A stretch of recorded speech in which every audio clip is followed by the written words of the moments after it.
Kung mabaho na pala yung helmet, yung mga sir, kailangan nyo to bumbahan ay i-check nyo muna bago nyo gamitin para alabas talaga yung ano niya, yung foam niya, foam. Tingnan nyo mga sir, oh.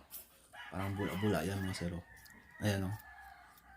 Para mabango na yung ano nyo, yung helmet nyo. Kasi pag may asin na yun, kailangan bumbahan na para mabango na siya, hindi na siya maasim ang amoy. So ayan mga sir, nasa yellow basket lang mga sir, mabili nyo. Mura lang yan mga sir, buy one take one na pala yun mga sir.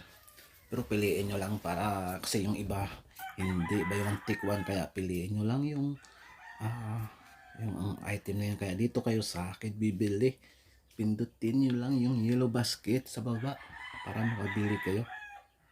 So maganda to para yung helmet nyo hindi babaho. Ayan mga sir, tuloy-tuloy pa rin yung ano natin, spray natin sa helmet natin. So ayan na, oh, purong bula-bula talaga, oh. So ayan, pinunasan na natin para matanggal na yung mga ano, yung amoy niya. Tapos yung bula, okay lang yan, sa punasan lang yan ng basahan, yung malinis din na basahan. Ayan mga sir, oh. Tuloy-tuloy lang. So kahit paanohin mo lang mga 2 minuto, so pwede na yan. Pasok na yung amoy niyan sa helmet natin, amoy na mabango. So ayan na mga sir, oh. Okay, malapit na matapos. So huwag yung kalimutan mga sir, sa yellow basket lang.